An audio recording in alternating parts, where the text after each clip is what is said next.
اے ملک و ملت کے پاس بانو، اے حکمرانو، تمہاری غیرت کو کیا ہوا ہے؟ تمہاری غیرت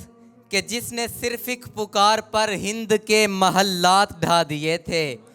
تمہاری غیرت کہ جس نے صرف ایک پکار پر ہند کے خداؤں کی سلطنت کو اکھاڑ پھینکا، الٹ دیا تھا، تمہارے گھوڑوں کی ٹاپ نے ان کے تخت اور تاج رود ڈالے، تمہاری غیرت کہ جس کے باعث تمام راجے تمہارے قدموں کی آہٹوں سے لرز اٹھے تھے،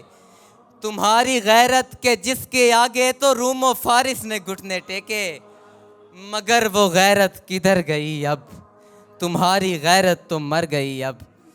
کہ آج ناہید جیسی لاکھوں ہی بیٹیاں تم کو ڈھونڈتی ہیں، پکارتی ہیں، وہ منتظر ہیں کہ ان کی آنکھوں کے سامنے ان کے لاڈلوں کے جگر کے ٹکڑوں کے ٹکڑے ہوتے ہیں اور وہ بے بس،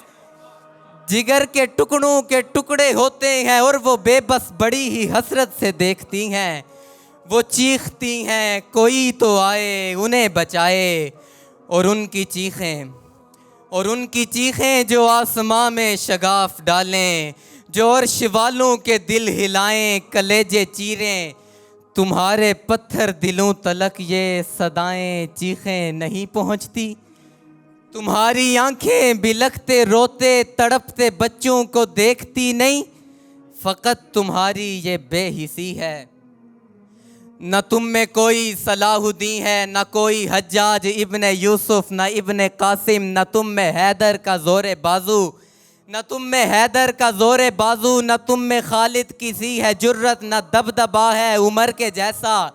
نہ دبدبا ہے عمر کے جیسا، نہ کوئی تدبیر امر جیسی، تو پھر یہ اقبال نے کہا تھا کہ تم کو اسلاف سے اب اپنے کوئی بھی نسبت نہیں رہی ہے، نہ تم میں کوئی صلاح الدین ہے، نہ کوئی حجاج ابن یوسف، نہ ابن قاسم، نہ تم میں حیدر کا زور بازو، نہ تم میں خالد کسی ہے جرت، نہ دبدبا ہے عمر کے جیسا، نہ کوئی تدبیر امر جیسی، تو پھر یہ اقبال نے کہا تھا کہ تم کو اسلاف سے اب اپنے کوئی بھی نسبت نہیں رہی ہے، تمہاری مائیں، تمہاری بہنیں، تمہارے بھائی، تمہارے بیٹے،